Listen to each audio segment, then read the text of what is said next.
Assalamualaikum warahmatullahi wabarakatuh. Perkenalkan, kami dari kelompok 10 yang terdiri dari saya Khairatun Ummah dan teman saya Mbak Reva Tria Alfaza dan Mbak Siti Ayu Safrina. Baik, di sini kami akan mempresentasikan materi kami, yaitu tentang fatalisme, fanatisme, dan religious maturity atau kematangan beragama. Baik, langsung saja. Yang pertama yaitu pengertian fatalisme. Nah, jadi fatalisme berasal dari kata dasar fatal, yang artinya sebuah sikap seseorang dalam menghadapi permasalahan atau hidup. Doktrin fatalisme mengatakan bahwa segala sesuatu terjadi menurut nasib yang tidak dapat ditawar lagi. Maksudnya adalah yakin bahwa segala sesuatu pasti terjadi menurut caranya sendiri tanpa memperdulikan usaha kita untuk menghindari atau mencegahnya. Jadi, semua usaha kita untuk merubah nasib itu pasti gagal. Apa yang terjadi menurut nasib itu akan terjadi. Nah, jadi dapat disimpulkan bahwa paham fatalisme adalah pemikiran bahwa hidup kita diserahkan pada nasib dan tidak mungkin bisa kita dapat mengubahnya. Contohnya, semisal seseorang itu tidak memiliki ilmu pengetahuan. Nah, jadi berarti itu sudah menjadi nasib dia dan dia tidak memiliki usaha untuk mengubahnya atau mencari pengetahuan agar mendapatkan ilmu. Nah, seperti itu. Jadi, sikap pasrah yang mengarah kepada fatalisme ini dapat dikategorikan sebagai tingkah laku keagamaan yang menyimpang. Sikap seperti ini setidaknya mengabaikan fungsi dan peran akal secara normal, padahal agama menempatkan akal pada kedudukan yang tinggi. Dengan akal, manusia mampu membangun peradaban melalui pengembangan ilmu pengetahuan dan teknologi. Islam sendiri dalam ajarannya memposisikan akal mengiringi keimanan dalam menentukan derajat pemeluknya. Menurut Albert Einstein juga mengungkapkan bahwa ilmu tanpa agama adalah buta dan agama tanpa ilmu adalah lumpuh. Baik, selanjutnya yaitu faktor-faktor fatalisme. Nah, jadi secara psikologi ada beberapa faktor yang melatar belakangi munculnya fatalisme. Nah, faktor tersebut ada dua. Yang pertama yaitu pemahaman yang keliru. Nah, sebagai manusia biasa dan para agamawan memiliki latar belakang sosiologi kultural, tingkat pendidikan, maupun kapasitas yang berbeda. Dalam kondisi seperti itu, terbuka peluang timbulnya salah tafsir dalam memahami pesan-pesan kitab suci maupun hadis Rasul. Seperti dalam contoh yang menyangkut atas kerja, di mana dalam salah satu hadis yang berbunyi ad-dunya sijnil mu'mini wajanatul kafiru, yang artinya dunia adalah penjara bagi orang yang beriman dan surga bagi orang kafir. Nah, banyak kalangan masyarakat awam memaknai hadis ini sebagai peringatan dan wanti-wanti bahwa orang beriman tidak perlu mengejar kehidupan dunia karena tempatnya sudah dijanjikan surga.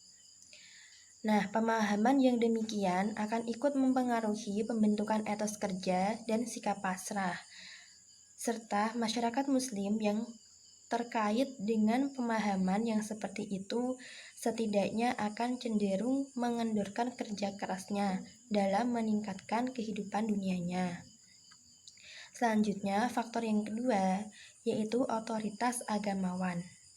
Nah, dalam komunikasi agama selalu ada pemimpin agama atau agamawan yang menjadi panutan masyarakat pemeluknya.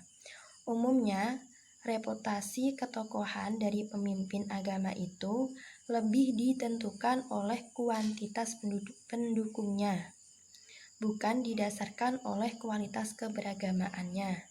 Nah, jadi makin banyak jumlah jamaah yang mendukungnya, maka akan semakin tinggi popularitas pemimpin agama tersebut.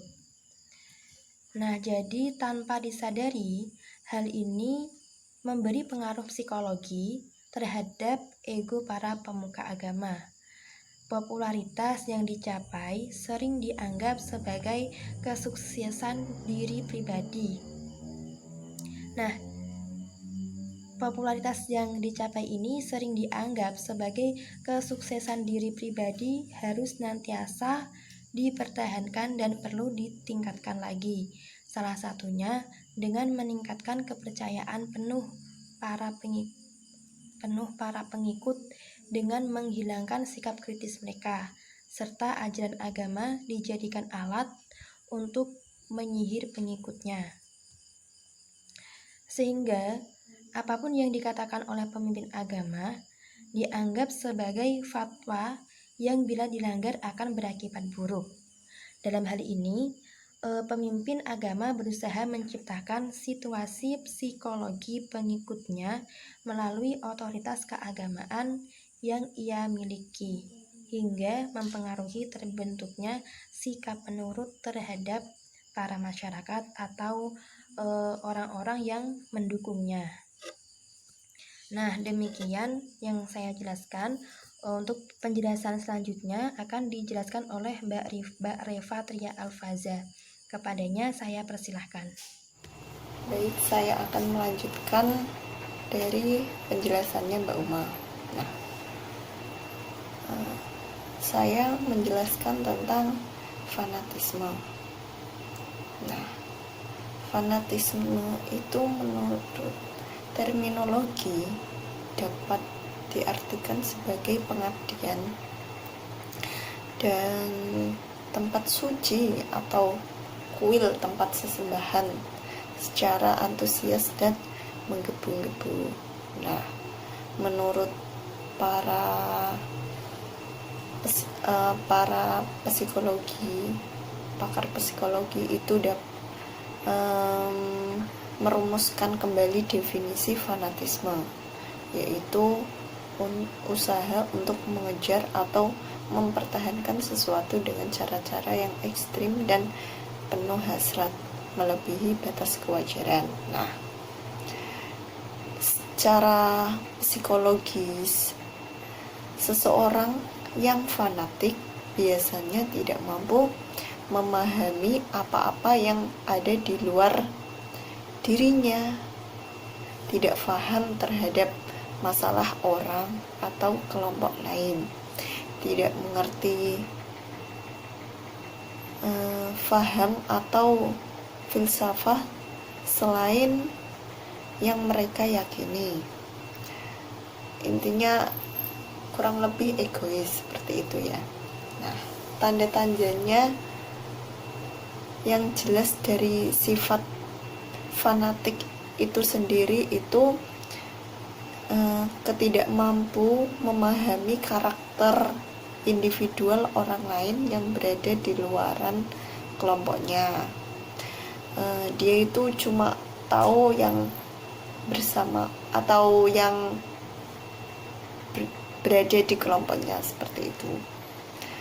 Nah, ciri-ciri orang fanatik itu yang pertama, kurang rasional.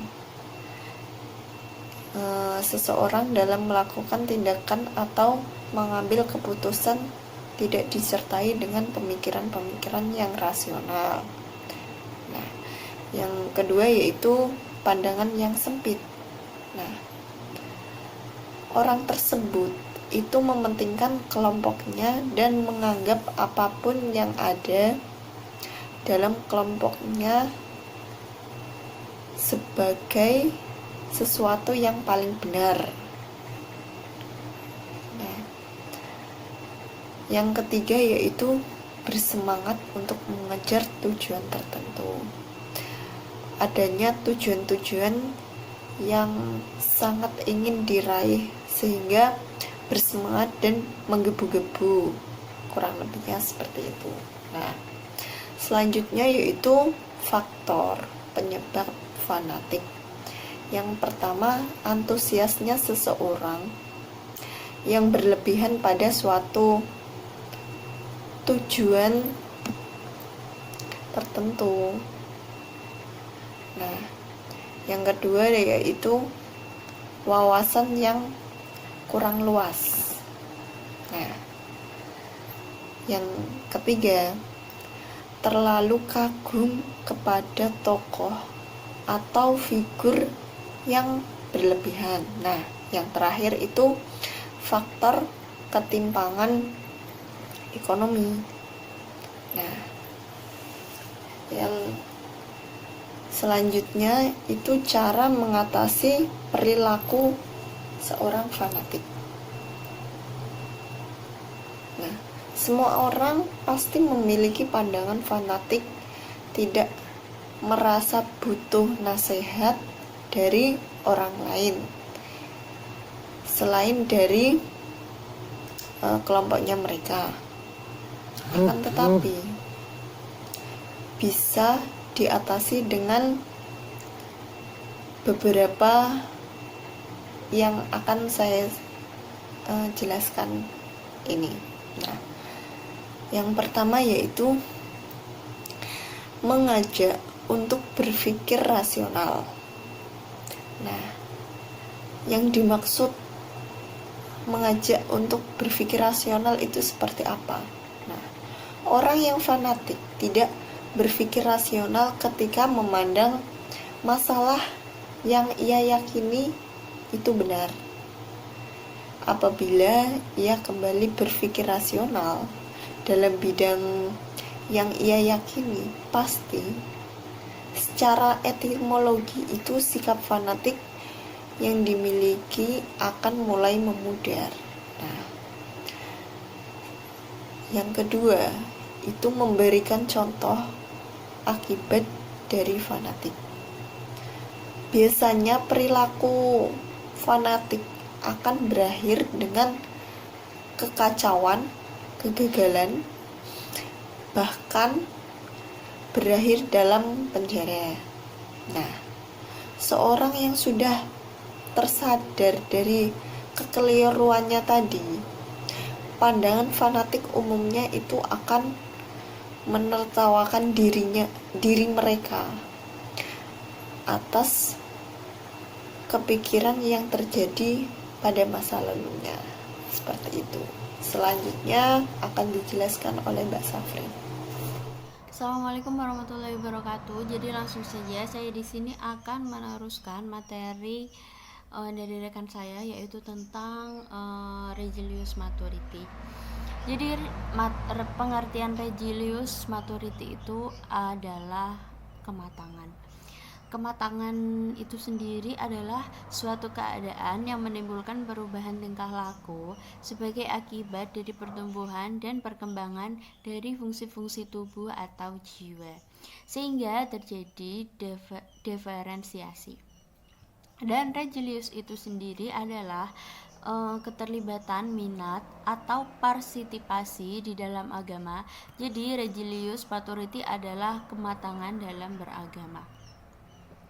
Menurut Indrawati, kematangan beragama ialah keberagamaan yang terbuka dari suatu fakta, nilai-nilai, serta memberi ranah pada kerangka hidup, baik secara teoristis maupun praktis, dengan tetap berpegang teguh pada ajaran agama yang diyakini. Sedangkan menurut Jalaluddin, kematangan beragama adalah kematangan seseorang yang mengenali atau memahami nilai-nilai agama yang terletak pada nilai-nilai luhurnya, serta menjadikan nilai-nilai dalam bersikap dan bertingkah laku. Maka dapat disimpulkan bahwa Regilius Maturity atau kematangan beragama merupakan capaian tingkatan seorang dalam kehidupan beragama itu secara pengetahuan maupun penerapan yang tercermin dalam perilaku sehari-hari sebagaimana yang diajarkan oleh agama tersebut. Menurut para ahli psikologi mengungkapkan bahwa aspek-aspek kematangan beragama itu ada 5. Yang pertama ada diferensiasi. Yang kedua ada, menurut para ahli psikolog mengemukakan bahwa aspek-aspek kematangan beragama itu meliputi diferensiasi, karakteristik dinamis, konsistensi, komprehensif integral, dan heuristik. Diferensiasi itu sendiri adalah mampu menerima agama yang dipeluknya secara observatif, objektif, reflektif, kritis, terbuka, dan adanya penjabaran. Dan karakteristik dinamis itu adalah perilaku hidup terkontrol, terarahkan, dan mengalami perubahan karena pengaruh agama. Yang selanjutnya ada konsistensi. Konsistensi dalam kehidupan beragama adalah adanya keselarasan antara tingkah laku dan nilai-nilai moral dan agama. Selanjutnya ada komprehensif. Komprehensif itu berarti keberagamaan yang luas, universal, dan toleransi dalam arti mampu menerima perbedaan dan kehidupan agama yang integral, di mana agama digunakan individu sebagai petunjuk dan pedoman segala aspek. Selanjutnya ada heuristik. Heuristik itu berarti selalu berkembang, menyadari keterbatasan dalam beragama, dan selalu berusaha meningkatkan pemahaman dan penghayatan dalam beragama. Selanjutnya ada faktor-faktor religious maturity. Toules gimana bacanya saya nggak tahu. Toules pada tahun 2002 mengemukakan bahwa terdapat 4 faktor keberagamaan, yaitu ada 1. pengaruh sosial, 2. ada berbagai pengalaman, 3. ada kebutuhan, dan 4. ada proses pemikiran. Pengaruh sosial itu berarti dalam perkembangan sikap keberagamaan, yaitu pendidikan orang tua, tradisi sosial, dan tekanan-tekanan lingkungan sosial untuk menyesuaikan diri dengan berbagai pendapat dan sikap yang disepakati oleh lingkungan. Yang kedua ada berbagai pengalaman. Berbagai pengalaman beragama atau religious experience merupakan unsur dari perasaan dalam kesadaran beragama, yaitu perasaan yang membawa keyakinan yang dihasilkan oleh tindakan. Yang ketiga ada kebutuhan. Faktor lain yang dianggap sumber keyakinan agama adalah kebutuhan yang tidak dipenuhi secara sempurna sehingga mengakibatkan adanya kebutuhan akan kepuasan agama kebutuhan tersebut. Kebutuhan keselamatan, contohnya kayak kebutuhan keselamatan, kebutuhan akan cinta, kebutuhan akan memperoleh harga diri, dan lain-lain. Yang terakhir ada proses pemikiran. Proses pemikiran berhubungan dengan bertambahnya usia seseorang. Karena tambah usia berarti mulai kritis dalam menyikapi soal-soal keagamaan, terutama bagi mereka yang mempunyai keyakinan secara sadar dan bersikap terbuka. Sekian presentasi dari kelompok 10. Mohon maaf jika ada salah-salah kata atau kekurangan. Wassalamualaikum warahmatullahi wabarakatuh.